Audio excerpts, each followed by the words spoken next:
সম্মানিত উপস্থিতি, আপনারা জানেন গত 17 বছর এদেশের নিকৃষ্ট স্বৈরা শাসক খুনি হাসিনা ফ্যাসিস্ট এই বাংলার জমিন থেকে বাংলাদেশ জামাত ইসলামী এবং ইসলামী ছাত্র শিবিরকে নিষিদ্ধ করে দেওয়ার প্রয়াস চালিয়েছে।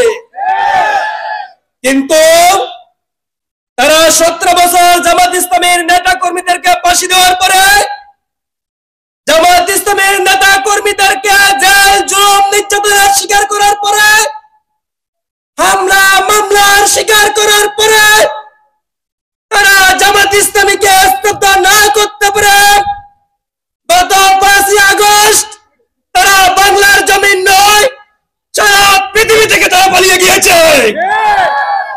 আপনারা জানেন আল্লাহ তাআলা বলেছেন, ইউরিদুল্লাহু লিইউতফিরু নূরাল্লাহি বিআফওয়াহিহিম ওয়াল্লাহু মুতিম্মু নূরিহি ওয়ালাউ কারিহাল কাফিরুন।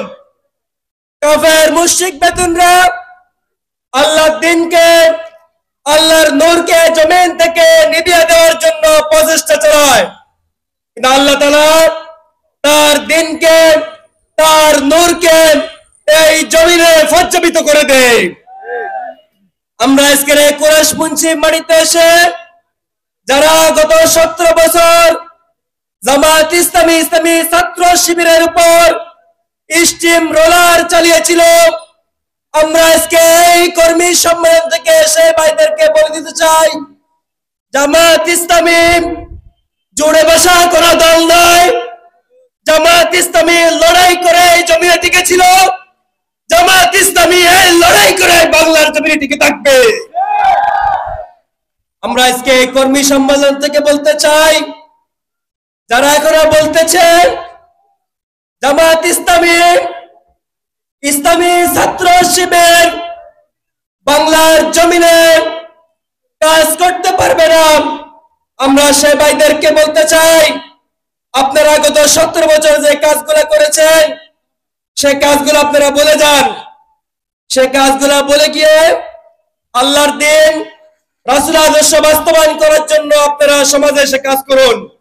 ইসলামী ছাত্র শিবির জামাত ইসলামী একটি কল্যাণকর রাষ্ট্র প্রতিষ্ঠা করার জন্য কাজ করে।